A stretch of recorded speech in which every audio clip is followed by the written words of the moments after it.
He just All right. Wait a second. Yeah, mic is on. All right, welcome everyone. Thanks for hanging out. And today we have a special episode. It's the first time that we actually have 4 guests on. Usually, I'm more of a fan of having like one-on-one, maybe like 3 people, 4 people on at the same time. But today it's like a total of 6. And the main reason for that is actually Tuesday is a patch day, and luckily we got actually a NFC focused patch, which is, or patch notes, let's say, not the patch, or like a trailer, which I think is a good opportunity to have a little bit of a panel going on with like different FCs from different styles, different sized groups, and if you don't know any of these guys, let me just do like a super quick introduction. So we've got Shines, who has been on, I think, twice already, maybe even 3 times. 3 times. Good friend of mine, FC of Init, capital enthusiast, I would say. Then we have Wolfsdragoon, who is not here yet, who's late, helping his friend Starfleet commander run some Munin fleets. I don't know why you have to do like two FCs for one Munin fleet, but hey, I don't judge. It's okay, you know. But he'll jump in. I don't know. I'm guessing in 10-15 minutes, right? But he is an FC for Volta, and I think Volta have been growing quite a bit lately, which is kind of interesting. But I would say they're still in the mid-sized area when it comes to alliances, like with influence, right? And then we have Loro and Captator, both part of smaller groups. Loro being HKFC and leader, who obviously are like one of the strongest, if not the strongest group in Wormhole space.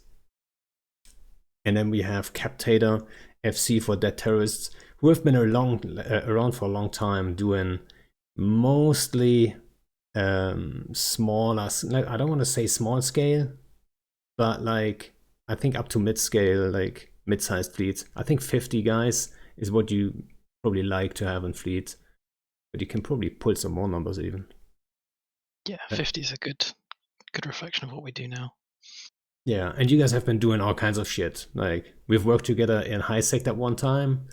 So like you've done high sec shit, you have done null sec, low sec, whatever. You've been around a lot. So Everywhere other than Poshman so far.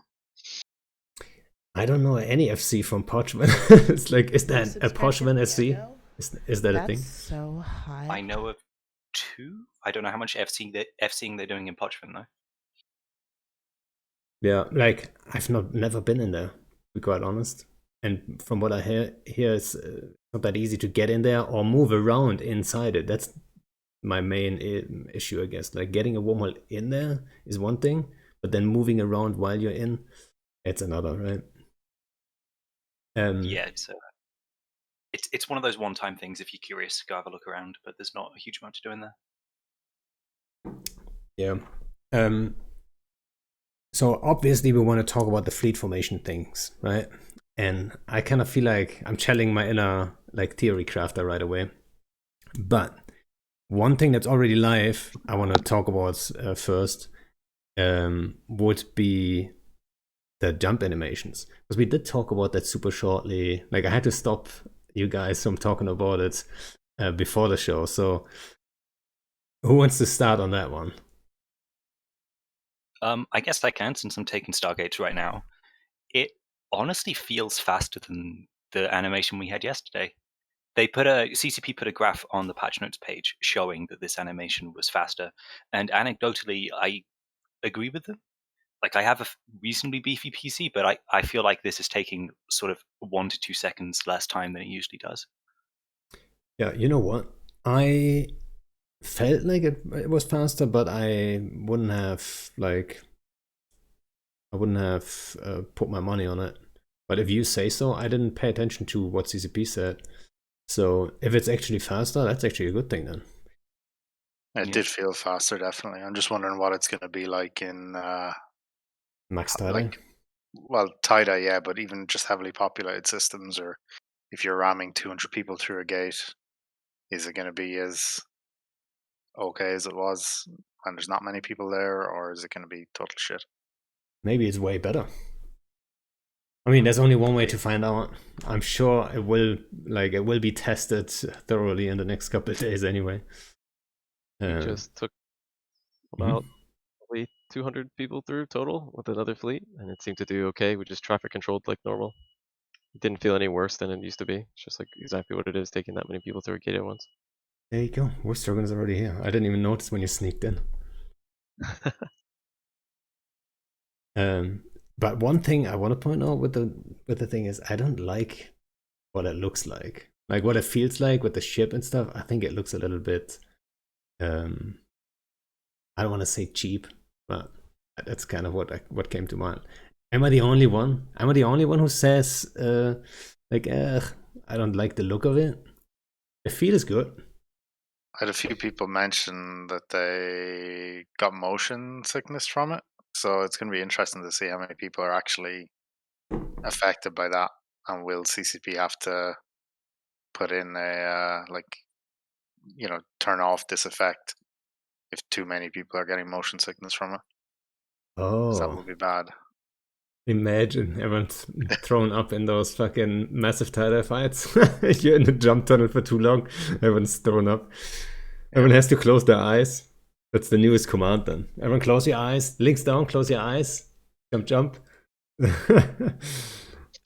think it'd be cool if you had other ships that were jumping the gate in a small span of time around yours in the same jump tunnel. Don't know if that is the case. But imagine the performance impact, though. That would be... Yeah. That'd probably be quite nasty. Yeah, I guess then we have to decide, what do we want? Do we want, the performance part? It feels better, faster? Or do we want the looks of it, right? CCP often opt for the looks, unfortunately. But they have not this time. They reverted this one. When did they try and implement this? Was it early 2020 that they first tried to implement this? I'm going to say mid, third quarter-ish. And a bunch of people complained about it, rightly so, because it didn't have the same functionality, and now it does. So... Oh, wait, when they first tried it, it was slower than the old animation? It was at least twice as slow, I believe.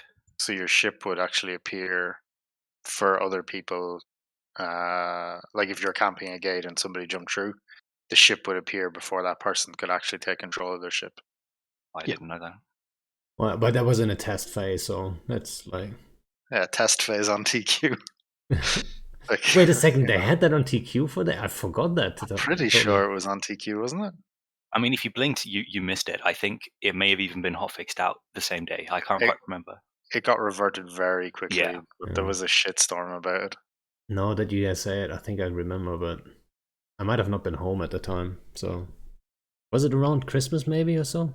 No, I can't remember. Well, in CCP's defense, I did go on the mass test, and it wasn't something a lot of people thought about. I personally feel a bit bad because it didn't occur to me that it was taking longer because I was sat watching the pretty spaceship flying across the screen. I wasn't thinking about fleet combat when I was messing around with it. Yeah, well, but they fixed it faster. They could just tie it into that. It's not just a fixed amount of time for an animation; that it's actually tied into how long it's taking your client to load on the other side. Maybe that's impossible. I have no idea. But they do seem to do that because in the graph that they showed on the patch notes, they showed that it takes something like twice as long to jump from K-space to abyssal dead space as it does to jump between two K-space systems. So I imagine the animation goes slightly slower. I've not taken a filament yet today, but I imagine it goes slower. And is it only for gates? Is it what, sorry? Is it only for gates, or are bridges and wormholes and everything else affected as well? On the Sissy mass test, it was bridges. I don't know about wormholes. I've not jumped a wormhole yet today. which I know is a weird thing coming from me, but I was about to say, like, dude, you're supposed to be the warmoller here. Like, what the fuck? I've For been in high shame. tech all day, man. They Failed do. us. They do have jump drive on the graph, but it doesn't specify whether it's a cap jump or a bridge. I imagine mechanically it doesn't make much difference to the server. Yeah, well, I remember in the mass test, the Titans flew sideways through the jump tunnel. Not like when you fleet warp at a weird angle. Like it would literally be 90 degrees flying sideways through the jump tunnel. beautiful. This was like October, November 2019, I want to say, in the first implementation on Sissy. So that was fun. But I've not seen any issues on TQ so far. I've taken maybe 20, 30 gates so far. I can't really complain unless people are getting motion sickness. I think your aversion to it, Pando, is probably just sort of human instinct of not liking new things when you're used to a different thing for so many years. So maybe give it a week or two, and you might grow to prefer it. I kind of get what you mean, though. It feels a bit like a quick time event. Yeah, a little. Yeah, so I get what you mean with like, I don't like change, maybe, right? At first, like we all are like, no, I like my old shit.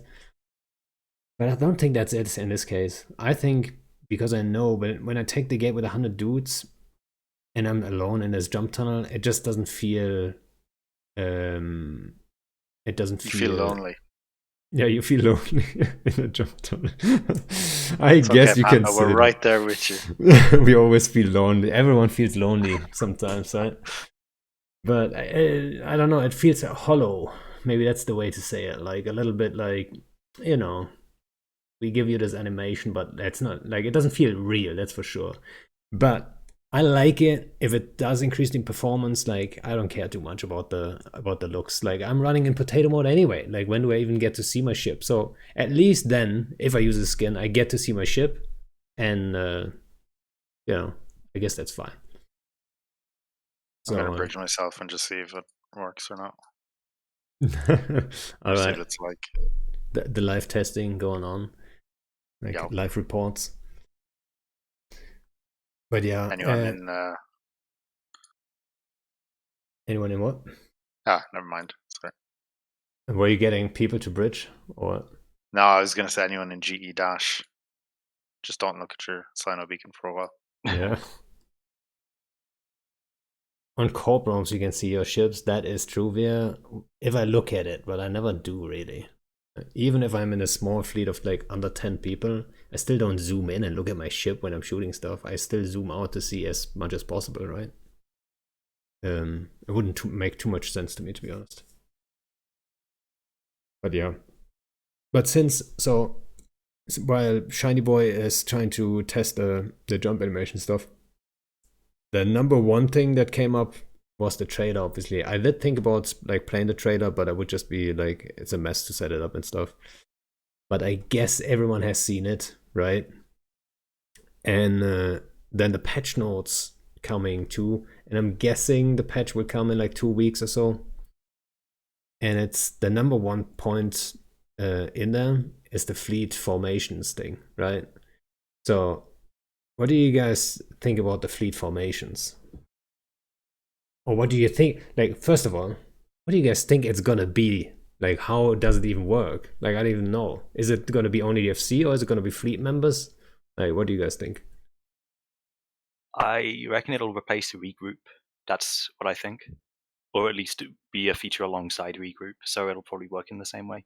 I think people thinking that there's going to be custom formations are probably a little too optimistic. I'm just trying to think about the effort that would go into like designing a UI to be able to change a formation. I don't see them implementing that, so I think they're going to give you like the probe window. They're going to give you a couple of formation choices. I know you get custom probe formations, but maybe I'm being too pessimistic. But I think it's going to be like it's going to be a cosmetic thing where you can turn into a triangle or turn into a square, which. If I'm right, I'm seeing limited usefulness besides a counter to bombing runs, which was the first thing I thought of when I saw the trailer. Counter to bombing runs and counter to chemos. Yeah. I mean, so that has been a thing for a while. That people just, like, we have done it with Ishtars to drop our drones a little bit spread out after warp in, to avoid getting bombed if you're in the battleship fleet and all stuff, to just warp in and tell people, okay, warp to 0, 10, 20, or 30, or maybe even 50, depending on their, how spread out you want to land. So, like, you could count that as a little bit of a formation thing, but people would still have to do it on their own. This does lower the skill ceiling a little bit, though. You don't have to engage your fleet into engaging with the anti-bomber mechanics. You can just click a button as the FC, and the fleet's essentially safe. If I'm right about how the mechanics are going to work. Exactly. So that's the question, right? Do people then say, okay, yeah, I want to take part in the triangle formation, and then they're part of the formation? Do they have to do it themselves, or is it just going to be the FC? And is it only going to be warp? Is it only going to be mid warp, and you land still in the same spot in like one little tiny ball? Is it only a cosmetic thing mid warp? Maybe. I don't think it is. It seems to be a little bit more. But you said it's going to be like regroup, but regroup is not a warp thing. Regroup is an on-grid, like, kind of move around and get them all to anchor on you and get that idiot to turn around. You know what I mean? It's like, it's definitely going to be an in-warp thing because they showed that in the trailer. The speculation is whether, as you said, whether it's going to be out of warp or not.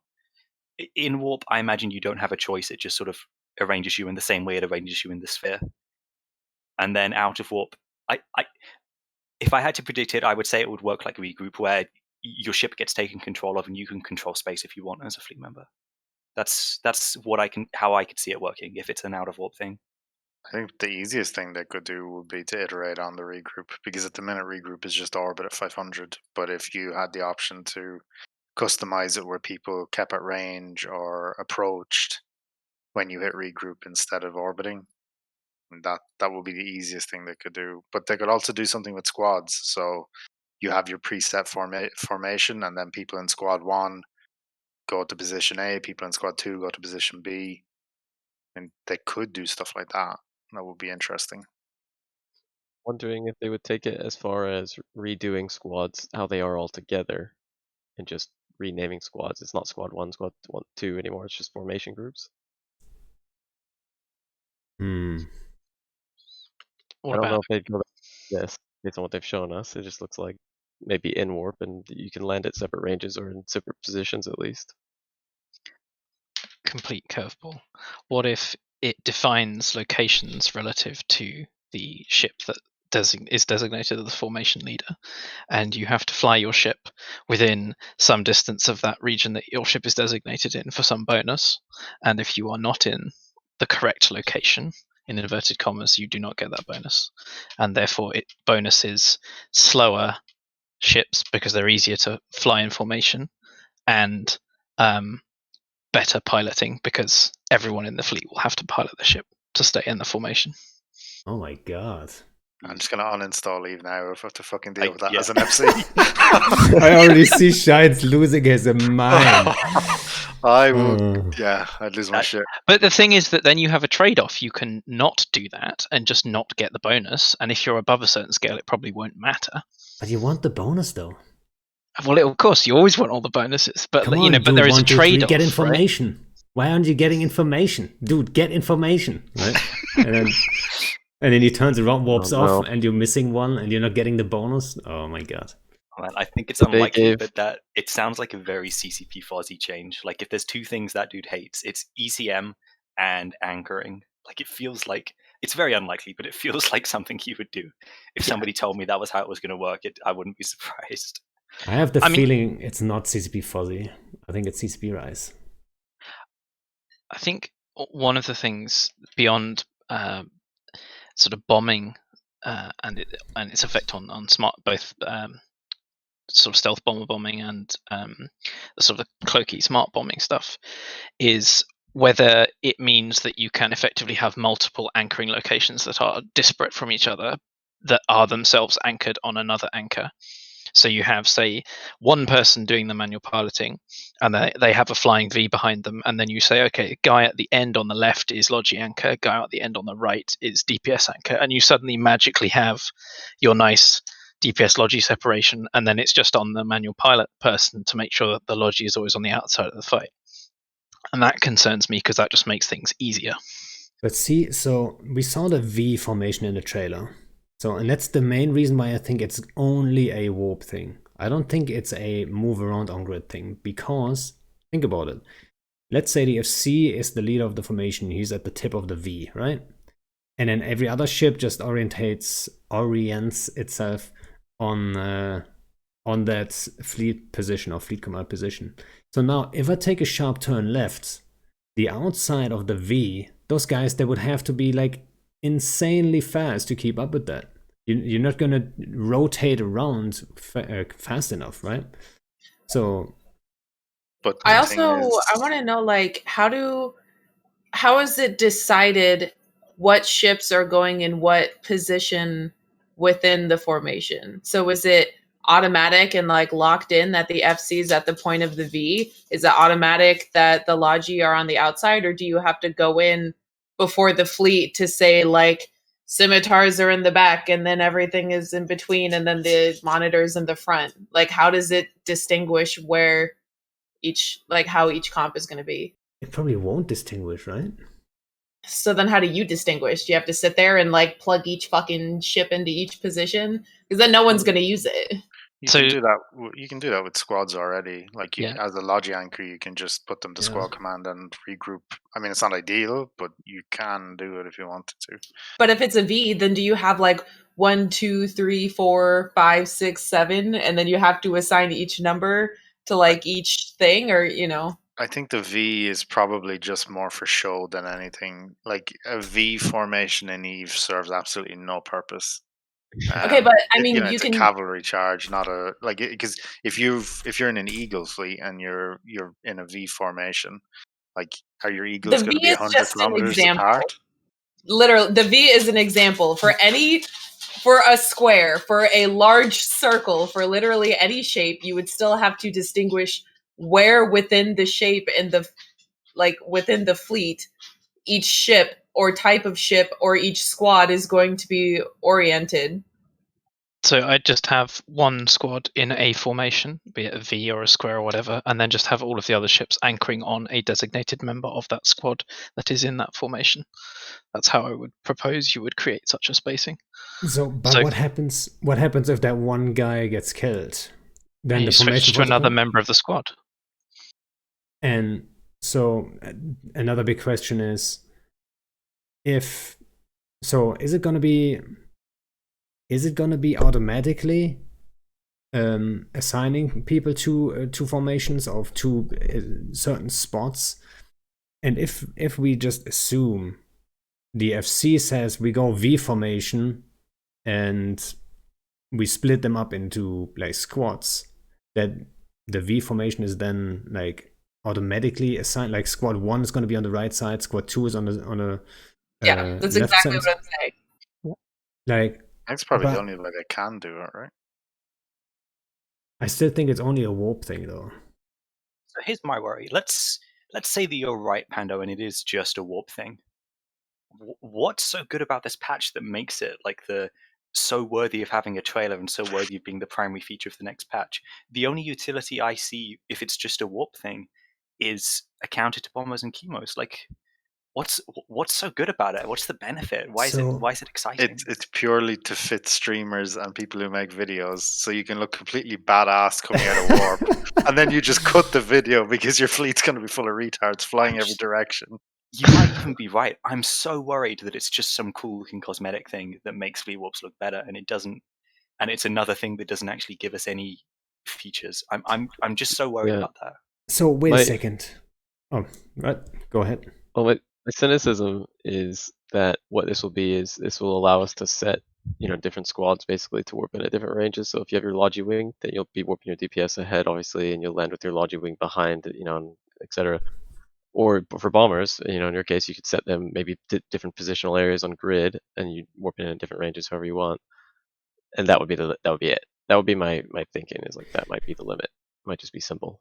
So we can only do that with squad commanders. This is just giving everything to the FC to do, which is just let the FC decide all of that. Exactly. Yeah, that's my worry, right? Which is making an individual stronger in the format of a fleet, which is worse for the game, in my opinion. You should be getting the other fleet members more involved, not less.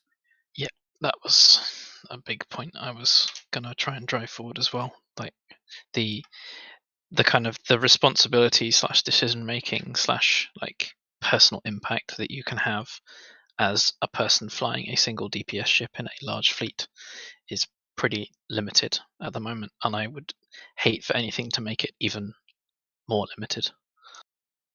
The other thing that worries me is that it's already pretty awful to be an FC in terms of effort for content creation. So if you have to add something else to do, where you then now, in order to get like yet another edge and a limited set of ways to do that these days, it's it's just a worry. So I think if it's only a warp thing, which I don't want to say I'm sure about that, but I feel like it's only a warp thing. First of all, I don't think it's a lot of work for the FC, so I don't think it adds a lot. Like, if you have to be fast, you still do the old warp. I'm sure that option is still going to be there, to just warp your fleet in that little ball and be done with it. But then it might be a good counter to bombers or chemos, for sure, right? For example, if you like have like a cube formation, like you just spread out but still compact enough, right? You're not going to get chemoed effectively with that, which is sad, obviously. Like, I like chemos. But also, if it is, go on. Like, I think the impact is also another one then. What about bubbles? So if I say we want to go in a line formation, so we all spread out from left to right, warping forwards, what if I'm warping to a gate and the drag bubble is not on the gate, but it's to the left a little bit? So technically the guys warping in on my left side should actually get dragged. Are they then getting dragged out of formation? Or are they gonna get, do they get a warp in and they ignore the bubbles because it orients itself on the guy initiating the warp? Right, that's another question. That's a good question. Maybe they're gonna. I mean, to counter that, they would have to limit the size of the, like, how wide it's going to be, right? Like, if it's only 10 kilometers, then they can easily just keep it that everything that's from the FC's point of view gets dragged into the bubble. Whereas if you're spread over 100 kilometers, that's a lot harder to do, right? Well, even at 10 to 20 kilometers, Pando's scenario, it's still very likely to happen, especially when you have hell-camped gates. Currently, obviously you guys know this, but for anyone watching who doesn't, currently how warping works is when an FC hits fleet warp, there is one set destination and the entire fleet lands at a random point exactly 2.5 kilometers from that point, which is why you get the sphere shape. So with fleet warps currently, there's one destination and there's one calculation for the game to make of working out whether things get dragged or not. Either your whole fleet gets dragged or it doesn't. I wonder whether they're still going to have the same one warp point doing this. If they are, then it doesn't matter where people are in the formation, they're not going to get dragged. Or if they calculate things independently, is that going to add to server load? Will it increase lag warping onto a tie-dye grid? I wonder if that's possible.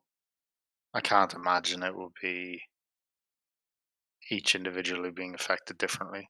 I agree with you. So then you can exploit it. I'm telling you right now. Yeah. Are people going to be able to fly through bubbles and that sort of thing? Do you like that clever bubble trick you guys started using in nullsec to get through the hell camps, which I tried to explain it to Phantomite, and I think I'm going to have to drag him on Sissy to explain it. He's a Loroseco. He doesn't even know what a bubble is. No, you don't need to explain it to anyone. Don't worry about it. It's fine. I don't think it can be fixed, the current implement. I think it can. I think it's going to take significant changing of how bubbles work just to fix this one little niche thing. It's a very interesting use of mechanics. So I certainly wouldn't call it an exploit. I did send Rise right away when we did it the first times. I sent him a message of how I think he could fix that thing if he sees it as a problem. But in all these years, nobody used it. And then suddenly we tried it, and it's useful in some cases, but it's not like we're using it on a daily basis. But yeah, if we're trapped in a system with hostiles in the same system, we will warp on 0. You cannot keep us from warping on 0 on the gate, which is useful. Brave could have used that, by the way, yesterday. I'm just saying. But I did send him a proposal, like, if he wants to fix it. And I said, if you just randomize the bubble range to a little bit, I'm not saying you should be completely randomizing the bubble range, but like, let's say you don't know if the bubble is going to drag 490 or 510 km. That's already gonna fuck with that trick insanely, right? Because it has to be very precise. Or let's say 480 or 520, right? There's a little bit of a range there, so you can't count on it. Then you're not going to do it. You're not going to warp your fleet into a bubble hoping for the best, right? And I don't think it would mess with a whole lot of scenarios. Besides keepstar bubbles, if you want to throw a bubble on a keepstar to drag, you have to be very precise, and that would be an issue. But then you could push the bubble range to, let's say, 490 to 530, right? So you can always count on. No, you can't actually. So it's the citadel issue is there, right? Because you have to be 490 away from the keepstar. Yeah. So that would, now that I'm thinking about it, about keepstar stuff, that would mess with that situation, definitely. There's always a little thing that ruins the idea. Yeah, I mean, unless you would say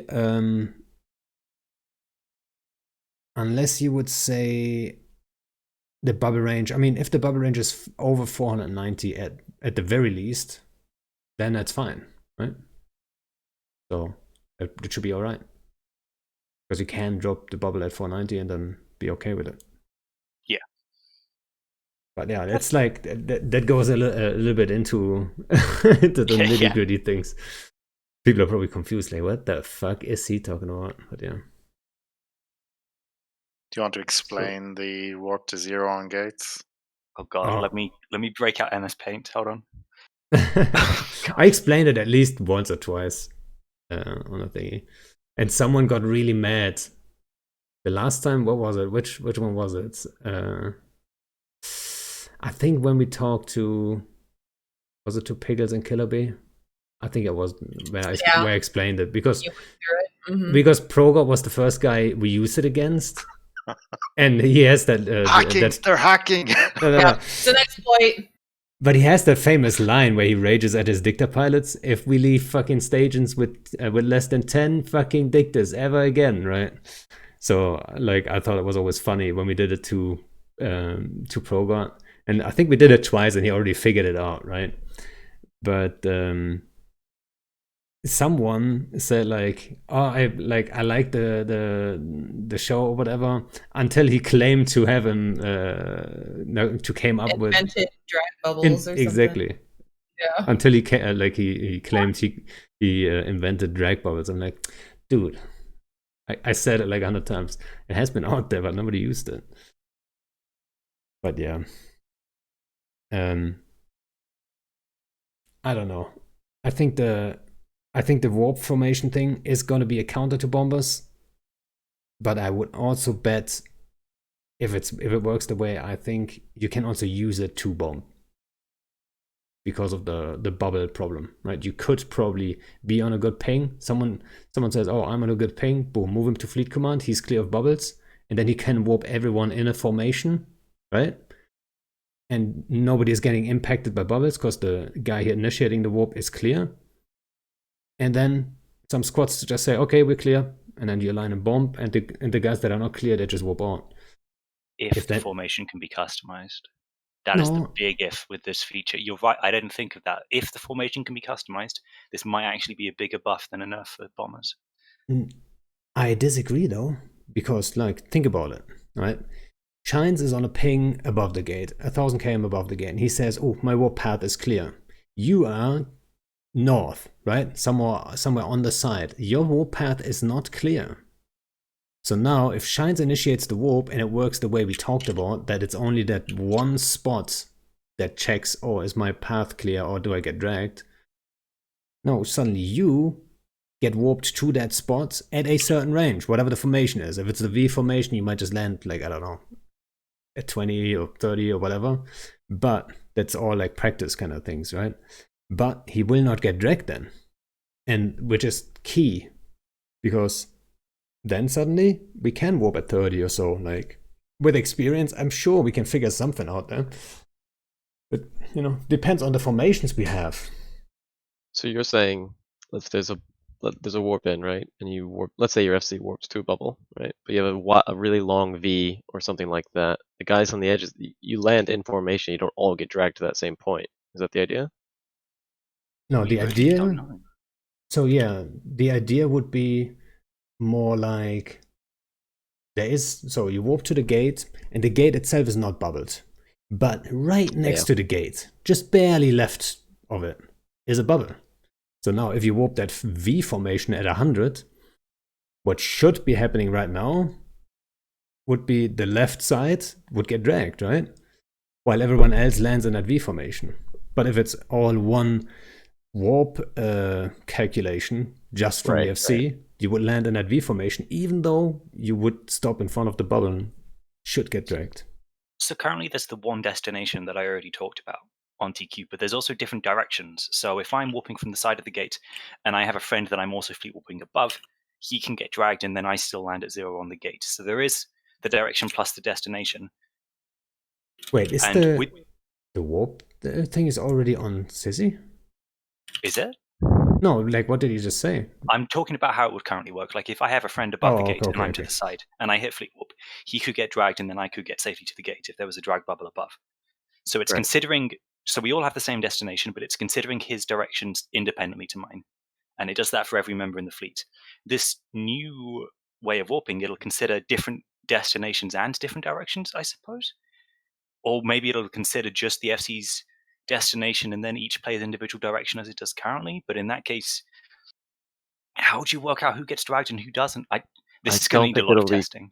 I don't think it will be that complex. I feel like it's going to be just like as Pendo says, the formations and warp. And then we're going to end up. It's going to be based around the FC's warp point, like where the fleet is warped to, is where people are going to get dragged or not. And if you don't get dragged, then you'll land in formation the way you want to. We'll see. But I think my question also is, and would any of you actually, like, not bombers, but an actual fleet? Can any of you think of a use for any of the formations they actually showed in the trailer? Like, why would you warp your fleet in, right? Like, why would you warp your V in like that, right? Why would you warp in a large, like, wall of battleships, for example? Besides anti-bombing. Besides anti-bombing. Would you ever warp to another fleet like that? I don't think I would. Oh, but so, like, if you talk to, like, some kitey guys, right? Like, small-scale kites stuff, the FC might be in a nightmare, quite tanky and not easy to pin down. He wants to be at the front, and then the other guys might want to be a little bit further away, behind him, like a little bit staggered, a little bit spread out. They're going to work themselves, though. Part of the mobility of Nanogang is bouncing around grid. People don't fleet warp in those situations. Like I was thinking about maybe it's good for nomadic supercaps, so when we all land, we don't bump. But we never fleet warp because we bump when we sino in. So people are sorting out their supers because of these new supercap models. And like we're not fleet warping. We're usually mostly exempt, managing our own ship. We're not going to be using it for that either. So I'm just, I'm struggling to see a use besides the bomber thing. Crab dreads. Oh, actually, I'm going to use it. Yeah. Okay. That's the only thing I can think of. I'm going to use it for that. You're right. Wait, okay. I really like this feature now. I'm using it. I don't get it. In high class wormholes, one of the huge problems about fleet warping is your dreads all land and then go into siege, and then like 2 or 3 minutes into the site, they'll just randomly bump out of nowhere 2,000 meters a second in different directions. Maybe you guys, if you've played in the pre-Citadel days, maybe you remember this from fleet warping dreads around bash and pauses. Suddenly, halfway through the pause bash, one of the dreads will just fly off randomly, even though it's in siege. Yeah, that still happens in wormhole PvE. What I do to counter that is I set different warp ranges on my dreads and then warp them independently. With this formation, I'm saving myself 4 mouse clicks. I wonder how many months of maybe a month of development per mouse click CCP have just saved me. Honestly, that's actually quite a good idea, Cap. I didn't think of that. I suddenly want this feature in the game. I'm looking forward to it now. It depends what the minimum, or whether you can control how big the formation is. Well, even 2 or 3K is enough for dreads. So yeah, but if it was 10K minimum, for example, like it won't be. Oh. But it could be too big. Well, that wouldn't be that useful for multiple 100-man fleets, so I don't imagine it being that big. But so can't you think of like one formation that you would like to have? Like, for example, the anti-bomber thing that I just already said earlier, like having a cube, so you're not too far spread, right? You don't want to be like the ship on the far left shouldn't be further than, let's say, 50 km from the ship on the far right? That should be the furthest distance. But you want to be spread out. So if a bomber comes in, like, yeah, maybe the 3 unlucky guys in the middle, they might just get wiped out. But at the same time, you can tackle all the bombers, get rid of them, and like you're in business, right? There's this formation that Test have been calling the pancake, where they sort of pancake themselves against a citadel in a big circle. The idea being it's both anti-bomber and anti-citadel bomb, I think, and it means you're not as vulnerable to bursts. I've never FC'd one of these fleets, so I'm sort of talking from my experience of being on one of them once. But I can imagine people using that. I personally, if I was dealing with, this is going back to bombers, but I can imagine myself wanting to use a larger sphere formation, so I could stick a saber bubble in the middle. That'd be quite cool. So we have one saber in the middle, and as we land, the saber bubbles up, and we're all surrounding the bubble. I'd love to be able to do that. That would be a formation for bombers, made for bombers. But as far as Wolf's question goes, the ones in the trailer, I mean, the square is very similar to the Test's pancake formation, so I could see that being used. I think you're right about the arrow, though. I can't think of a reason to use that. There are things that you do on citadels to avoid being bursted or bombed and things like that, and how people will orbit you or keep a range on you, sure. But I'm thinking like warping to another fleet, because there's lots of situations where you might, a fleet pings off to a tactical, you line up to them, you want to warp to them. Why would you pick, your formation, right? Okay, here's one of the arrows. That's the question. Yeah. Here's one of the arrows. If I was running Pete's, I'd consider an arrow. I'd consider a sort of a small arrow formation, small enough that I, as the FC, can still know the ranges of all of my ships, but big enough that if a group of stealth bombers decloaks and start scramming people, a lot of my fleet can get away because they're not next to each other. That's something I can think of. So if the warp point is the central ship in the cube, not the front central ship, if that makes sense, it would make it very nice for flinging dictors at fleets. Exactly, because you could fling a dictor further than your probed warp in every direction. What if it's much more simple than all that, though? What if it's just that when you initiate a fleet warp, your fleet does not compact onto one lane and it follows, like, so if you've got a fleet orbiting you at 30 kilometers and you activate a fleet warp, do they hold their position and they just enter a warp tunnel and exit the warp tunnel at the same position relative to where you are? I mean, I don't think that's going to be it, because it looks like they've put a lot of work into this trailer, and it'd be a bit weird for something that looks really pretty on the trailer to be that simple. But I mean, it could be one thing they're looking at. Like, so one sentence was they want to give pilots. No, did they say pilots? I'm not sure actually about the wording exactly, but I thought they said they want to give pilots more options with fleet formations. So to me, it sounded for a second at least like it's not necessarily only the FC, but the pilots have to do something too. But what you said makes sense. You get maybe it's not automated at all. Maybe the fleet commander sends a recommended flight path to your ship, which will appear on your tactical overlay. And if you follow that, line, it'll keep you in formation, kind of thing, or something like that. Similar to the thing Captator was talking about earlier, right? Yeah. Or maybe it is like this. Fleets, the FC says, okay, let's warp to this gate in the triangle formation, which we all agree on is probably kind of shit. So, super smart FC 123 decides triangle formation to gate 123. And then they all get a little screen and they have to pick their spots, right? I want to be in the middle of the triangle formation. And everyone has to actually click a spot first and say like, oh yeah, I'm going to be this guy before the fleet actually warps. Like a cinema booking screen. Oh my god. Heart attacks incoming. So actually, right. While the triangle is pretty useless, an inverted triangle is for the same reason that if you put the warp point central and you can put things in front of as well as behind and to the left and to the right of it. If you had a reverse V where you effectively had like the two pincers of a crab claw pushing forward, again, that gives you an advantage in terms of trying to catch something that you're warping onto. there's so many fleets are going to die to this. Can you imagine trying to warp your fleet to 0 on a gate so you can jump out, and you accidentally warp in formation and half your fleet lands 20 kilometers off the gate? Yeah. There Oh are my fleets going to God. die to this. But How many that's times have you fed a content. fleet? How many times have you fed a fleet by setting your default warp range and then landing 70k off a gate? How many times has anyone done that? Because I can imagine a lot of mistakes like that. Dude, you know how many gonna times FCs just warp themselves? Like, Oh, yeah. ever take this fleet warp and then you see one monitor zoom off the grid? Like, I don't even know. That happened to everyone. And then what happens to me all the time is like I change my warp range, be it for bombers, Yeah. right? Or be it for drifter wormholes. If I have a good angle, I want to land on 0 at all, then I change it to 85,000 or so, right? And then I forget about it. So then, like, suddenly there's a jump right on the gate. I warp there, and then if I land at 85,000, right, like 85 km, it's like it happens all the time. So, but is that a bad thing? More room for mistakes? It might just create more content. I don't know.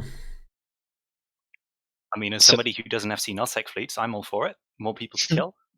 But my perspective is quite limited, so...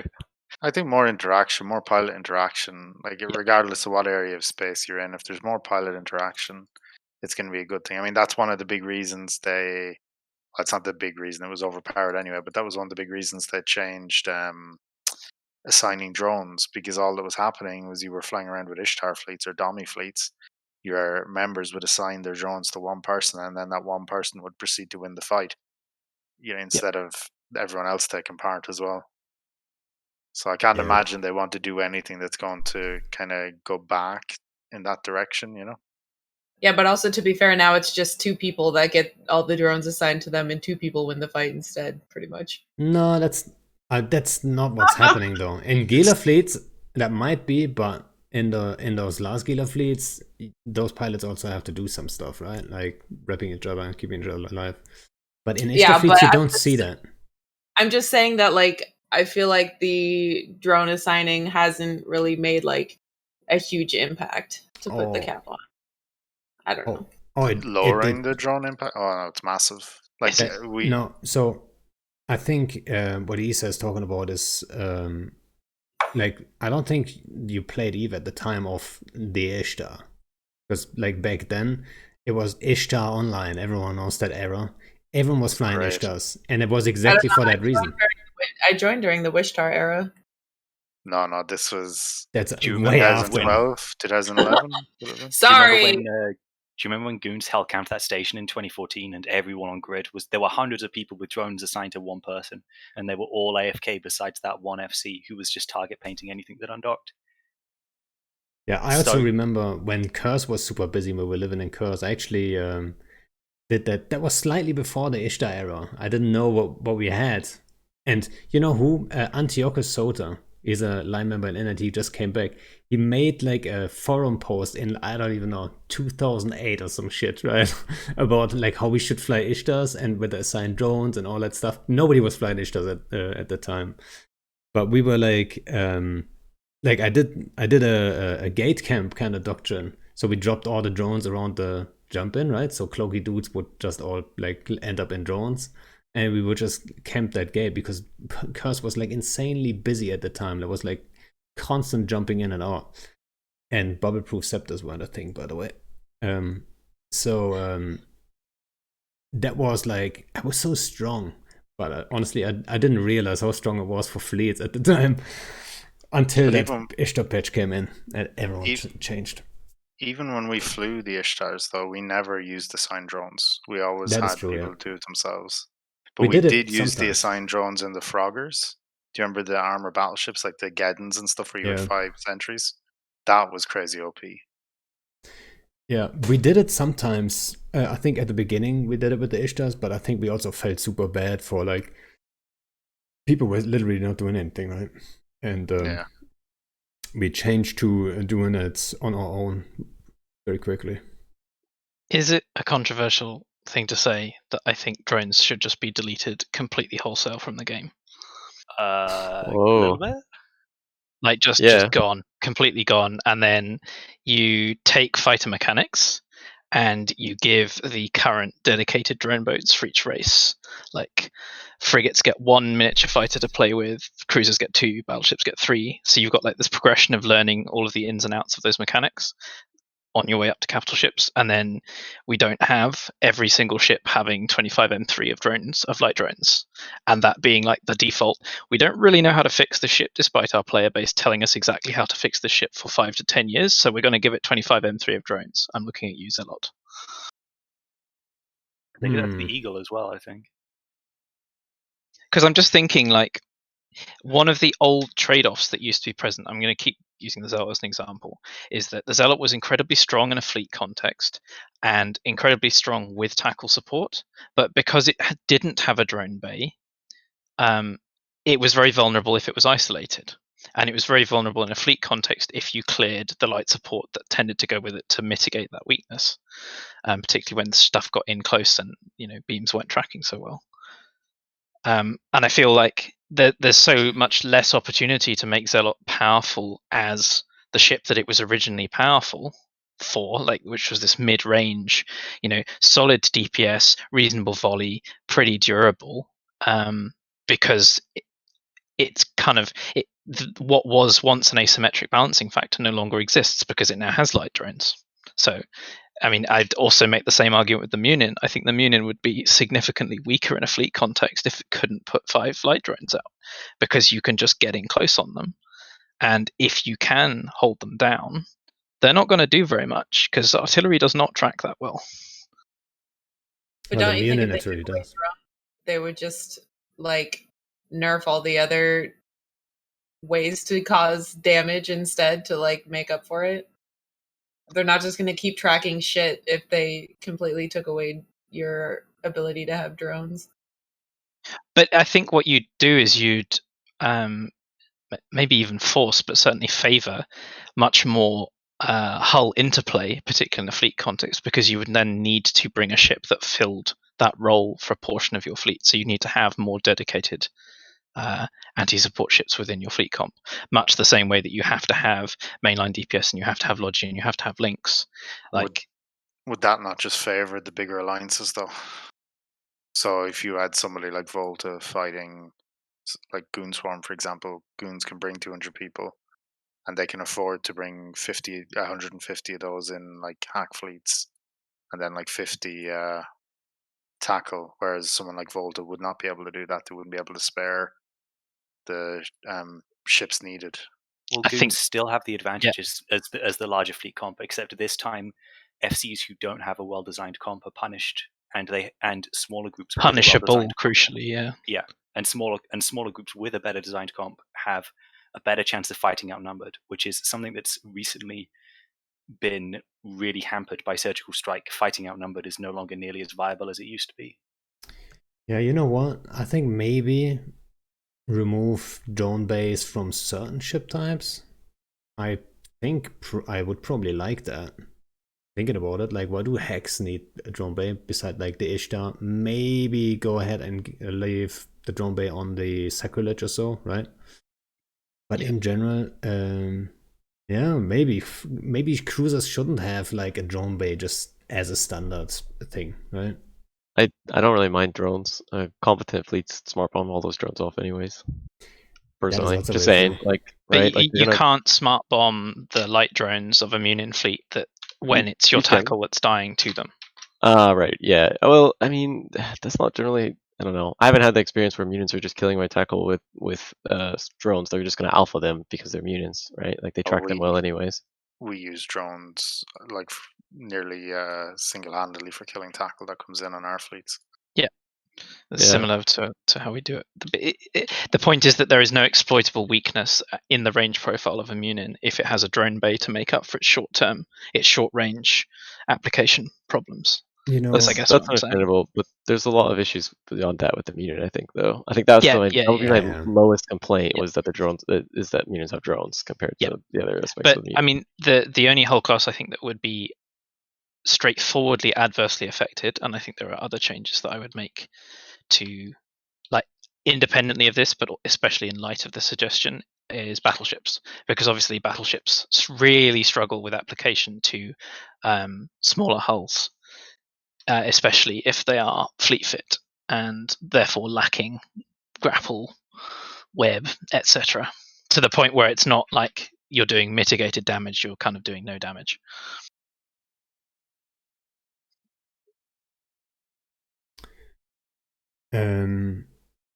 I did have a point, but I lost it. Should have bubbled.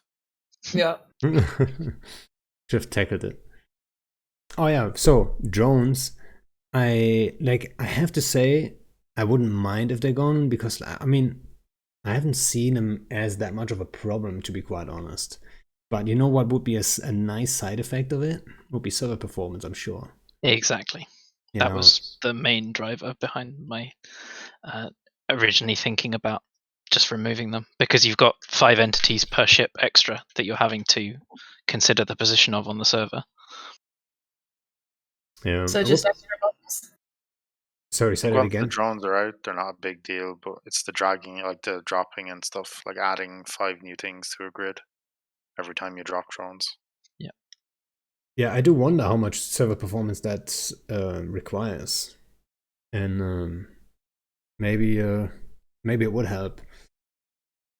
I mean, but the kind of the other thing that led me down that path of thought was that if you look at how drone mechanics work, it's kind of like you launch them, you tell them to attack something, and then unless you want to micro pulling them in and taking them out again to stop them being shot, there's kind of like that's it.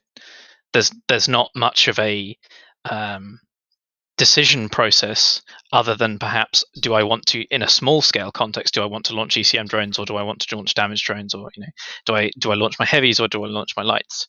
In a kind of, as soon as you go beyond a really small scale, there aren't very many interesting decisions you can make using drones.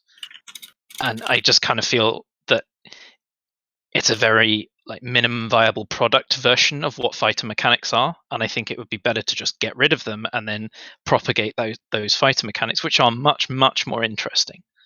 And then you can have it gives you an opportunity to do something like, okay, Galent's secondary racial E-War is now the fact that they have these individually powerful E-War fighters that are much more powerful than current ECM drones at the cost of having to be piloted additionally to your ship. So you can open up a lot of design space by going into that direction. And then you can rework Damps and ECM, because they both need a rework, especially ECM, because bare RNG is not good gameplay or design. They already have the fighter mechanics there as well, so it's not like it'll be a massive brand new thing they have to do.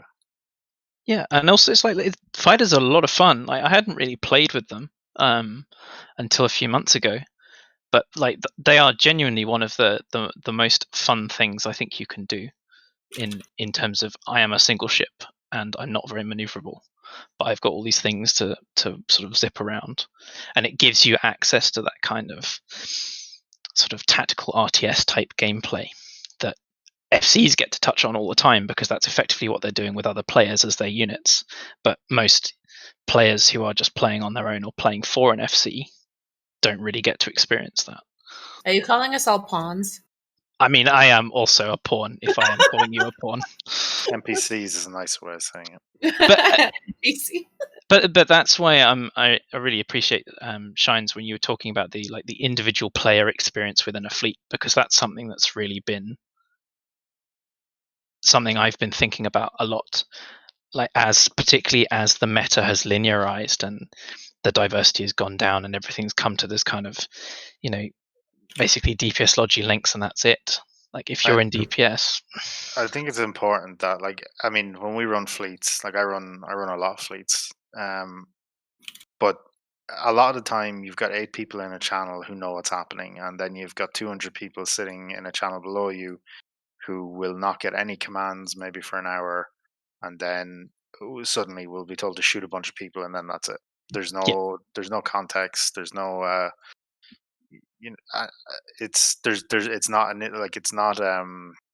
it's not engaging. You do it because it's what you do in Eve, but it's not very engaging. Like, a lot of people will watch Netflix on the side, or whatever. You can tell. That's the guy who Yeah, wants the and wrong then- gate.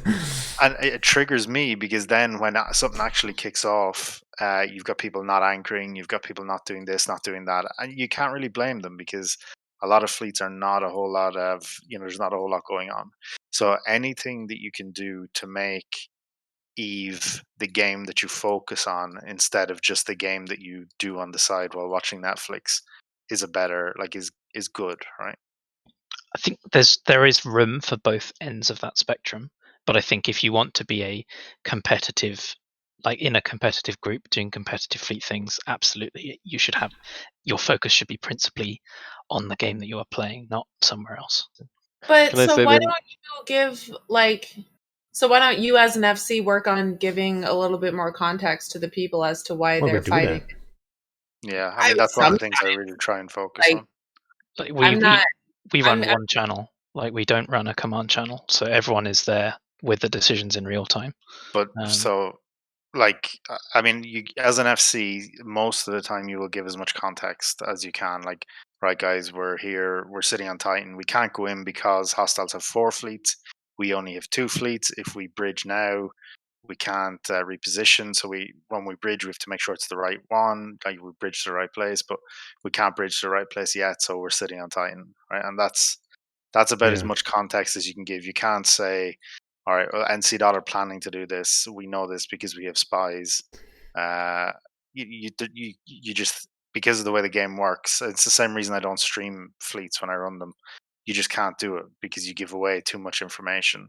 That's And- not Yeah. what I'm saying, though. At the same time, I'm just like, if you guys are talking about how people aren't invested because they don't have the context, then I mean, as FCs, I would say then try to figure out what type of context you can give them to stay interested.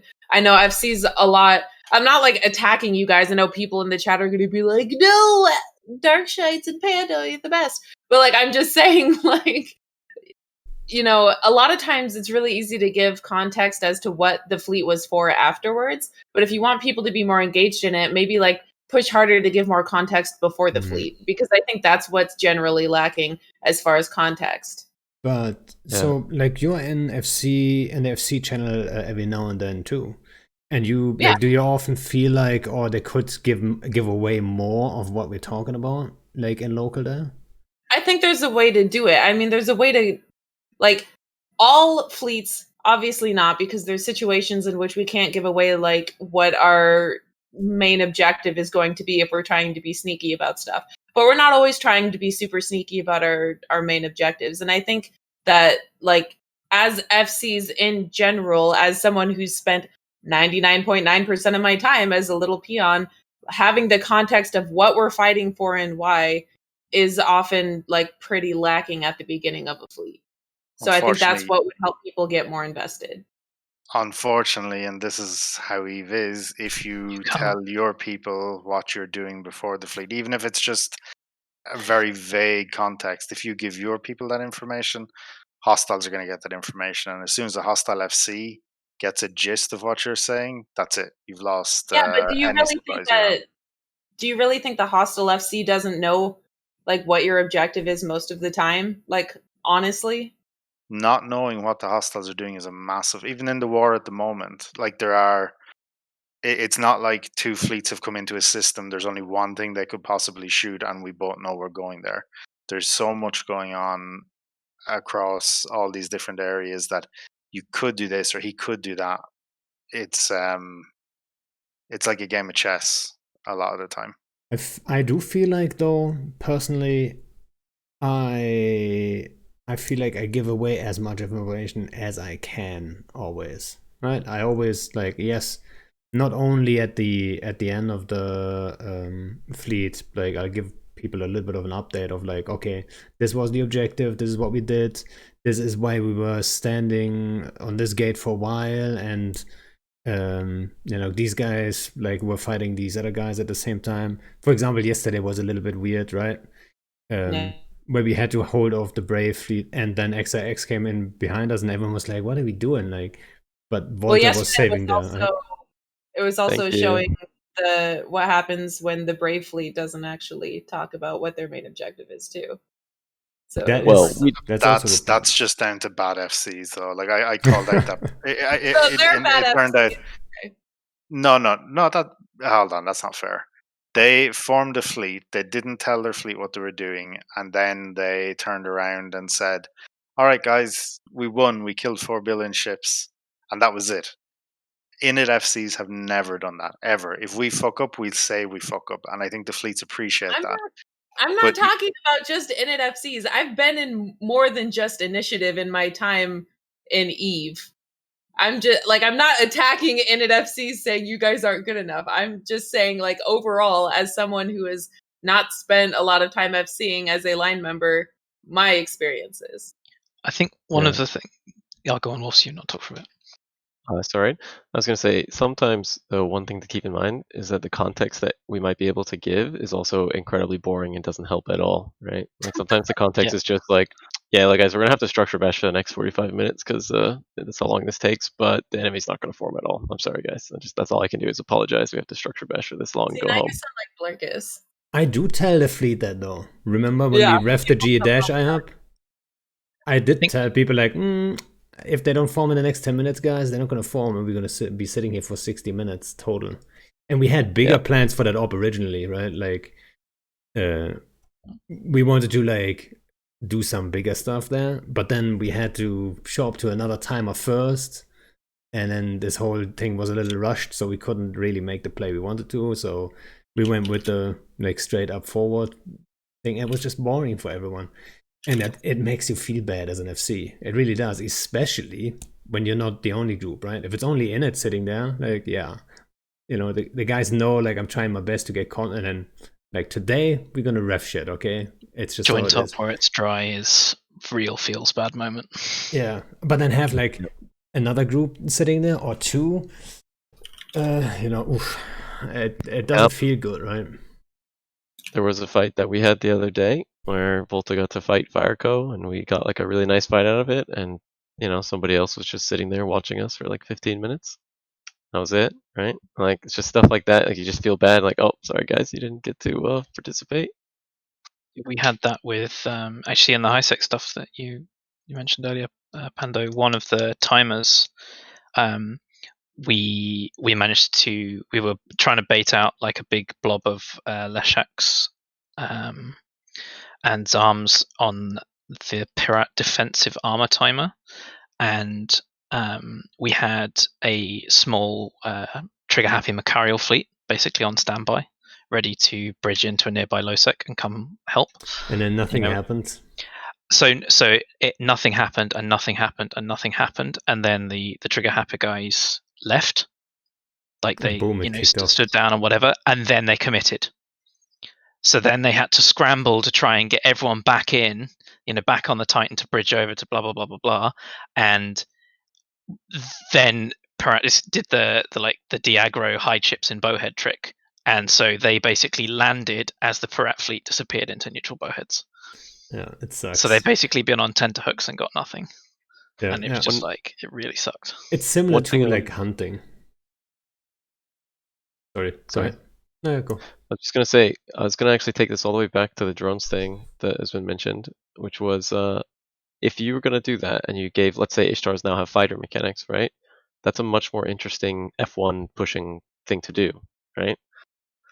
I would hope that if that happened, it would be like well worthwhile for groups who are not just going to be, F1 pushing with like a Munin, for example, is like there's got to be some major reward for taking on that active of style, I'd say, right?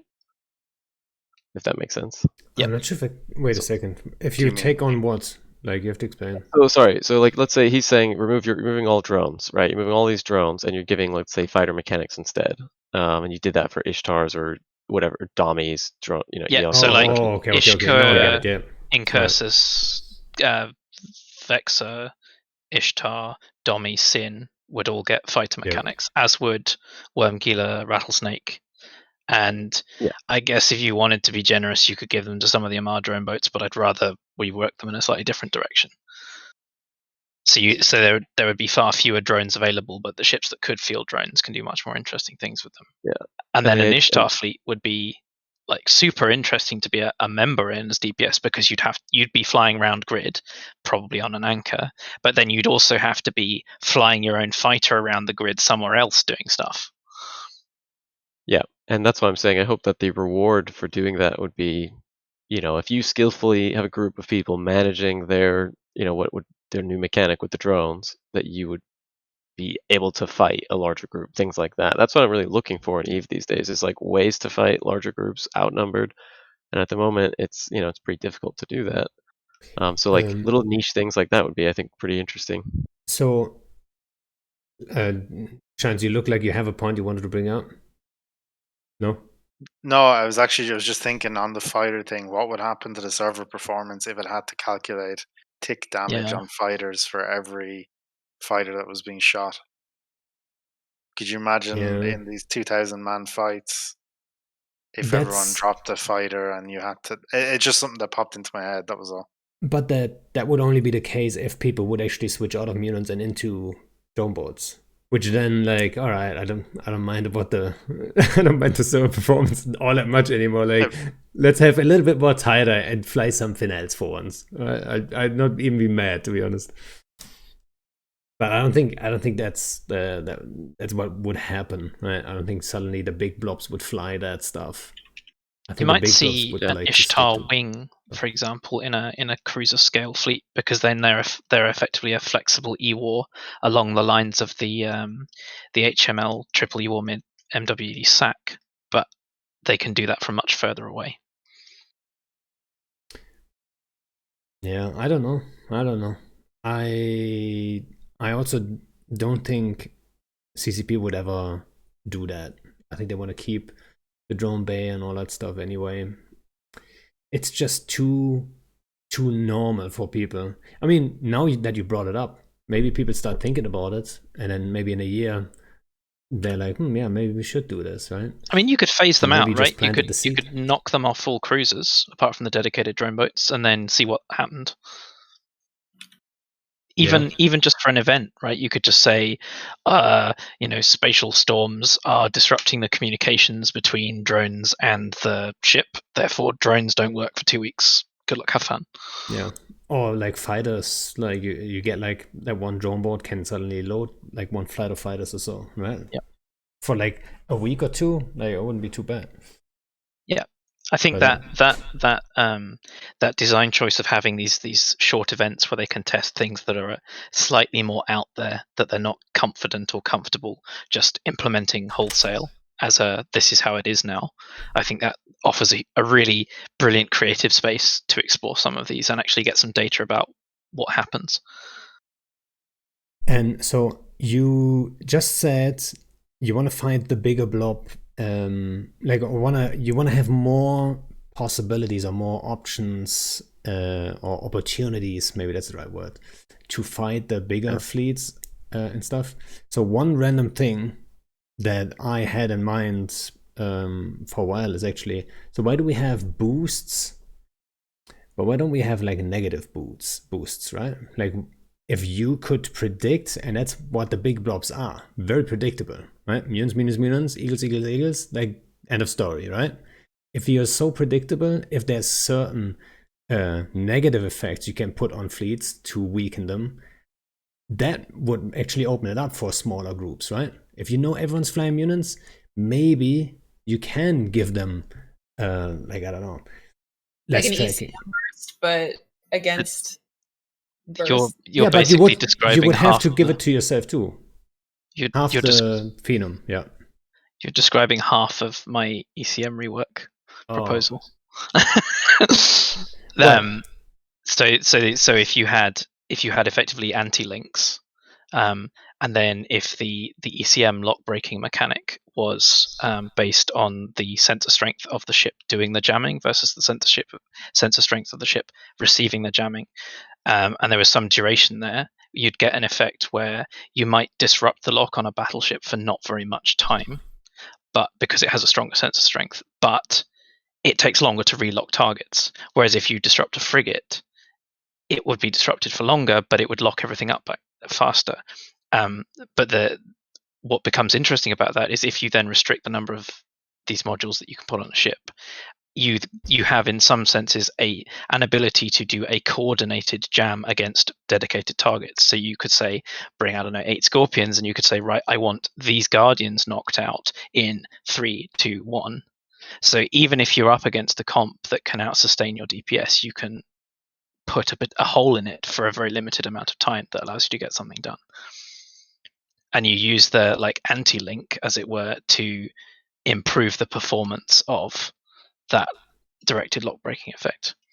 But then it gives you a trade-off between, do I want lots of sensor strength on my jamming ship, or do I want lots of tank on my jamming ship, because my jamming ship is going to be primary, especially now it has this like I can take your lock off immediately button, even if it's on a 60-second cooldown. I just got an image of like some WoW debuff that just strips 1 bonus from your ship every time you jam it. Yeah, that's another way you could do it. Well, that was part of like an idea. And I'm not saying that's the way to go when it comes to Titans and Supers and so on. But there's no running cost with Supers and Titans. So one of the ideas was that if you don't like bring it in to repair it or whatever. What do you mean there's no running costs with Supers and Titans? There's Fuel Cartel would like to have a word with you. Well, I mean, just owning it doesn't cost you anything. And it wouldn't be the right way to say like there is a what do you call it, an expiration date. I think that would just go a little bit too far, right? To just like suddenly, oh yeah, your Titan just exploded because there's a hull breach or some shit, right? But what if you would just say like over time, if you don't bring it in to repair or whatever, you would lose bonuses. So I wouldn't be allowed to own a super cap unless my alliance also owned a keep star. Yeah, that's what the result would be of that, which is the same sort of result as losing tether. The majority of people that don't own keep stars can't just log off in safe spots. So you could, of course, have some like, let's say, for example, you could just say you could do it in a pause, or well, like not in a pause, but just tethered in general. I mean, there would probably be like a way to get around. You have to be docked in a keep star, right? But I'm just saying I'm just bringing it up because it fits to the you lose bonuses thing, right? Like if certain things happen. Yeah, that's fair. I've heard of degradation. The large alliances that people want this change to affect have the infrastructure to deal with that sort of thing, and the small groups don't. Like a lot of changes that are meant to be nerfs like that. Mal'Canis' law. The what? Sorry. Mal'Canis' law. Oh yeah, an initiative pilot, I think. We've talked about this one. And it's good. But yeah, at the end of the day, there's a difference between challenging and inconvenient gameplay. This one's the latter. And to be fair, CCP haven't quite worked out the difference, because a lot of things that are meant to make Eve harder over the last year or two have just made it less convenient. Removing Niaja, for example. I'm currently hauling in HiSec. I'm doing some DST runs for my corporation. I have a 47 jump route to do right now that should be less than 15 jumps. Like, I'm a content creator. I shouldn't need to be spending an hour doing this. I should filament in and then filament out again. That's the So there's ways around it. Like I could spend 30 minutes scanning a wormhole chain if I wanted, and then risk taking a high value load through a wormhole chain. Or I could just ask me. I got the drifter highway. Oh, there you go. But like, it's just there's no challenge to losing Niaja. It just makes everything so much more difficult for no real reason. Maybe I feel a bit less bitter about it if the Podge event that we got as a result of the change was sort of more actually something that we wanted to engage with as a small gang community, rather than just sort of something the majority of us forgot existed as soon as the new patch came out with the ESSs. Like, nobody was talking about Podge anymore the moment the ESSs happened. Yeah. Just touching, because you touched on supers and titans and attempts to make them more costly, and we're in the context of the economy patch and all of the minerals drying up, and suddenly a lot of T1 doctrines not really being flown anymore because the T2 doctrines that match up against them are no longer so much more expensive because T1 has gone up. What if you just made all capital components require a lot more of the high-end minerals, or the low end? You can shunt it around however you want, so that effectively their material costs aren't so impactful on the rest of the mineral economy. Making things more difficult to build has the issue of people already having Titans, having their ships grandfathered in, and they have a head start over all these new groups that are trying to catch up. Yes, but if you're just saying, okay, well now the material requirements for Titan aren't like however much titanium it is, but just say hypothetically cut that in half and move it all over to, I don't know, Crocite, so Zydrine, because that's low sec and therefore slightly harder for nullsec to get hold of, at least directly. Or, and so it's now all in Megasite, Zydrine and Arcanor, some of which you can get in null, some of which you can't. But the main reason I suggest this is that then the price pressure on battleships, for example, comes down a lot because they're not competing so hard for the same resources. Because, industrially, if you have the choice of do I build a Titan or do I build however many battleships that much minerals will get to you? At the moment, that decision is pretty much I want my Titan, right? I think still very much it doesn't affect the proliferation that has already happened. No, but I don't think there is really anything that will at this point other than giving people more reasons to put those ships out in space and making them easier to kill. Yeah, which is the changes that CCP should be going for, rather than making other groups harder to catch up with the current dominant powers. A change like that without starting by making them easier to. Yeah. No, agreed. It was more just in the kind of context of the sort of material economy side. Okay. Yeah, I think bring back bosun ratting, please. Yeah, I think. I mean, honestly, that's one of the major things they should be looking at is the PvE situation, right? The war is like going on and makes like beside that one region, Delve, like everything else is kind of quiet, right? If you look for ratings, that's usually just 1-2 Ishtars. Who knows? Might just be bots anyway.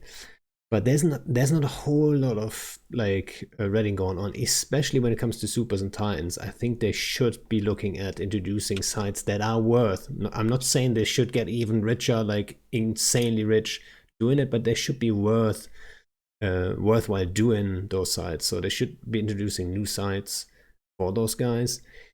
And then the whole like bounty thing, what was it called again? I forgot. Yes. No, the bounty modification. Bounty system, DPS. I'm a big fan of the ESS changes. I really like them. I mean, make it 3 hours again, but then let PvE guys, let them make some money. Like they need to be in space, right? Because at the moment, bounty risk modifier, correct. I think we need to get more people in space, definitely. That's the number one key. Good shit only happens in space. Right? There is no reason to have, like at the moment, the only reason to have a Titan is as a deterrent, right? Whereas before, if you had Titans out ratting, then you could actively hunt them and kill them, right? And I know the income was massive on them, so yeah, nerfed that a bit, and that will have been hit with the ESS. But I was told it was comparable.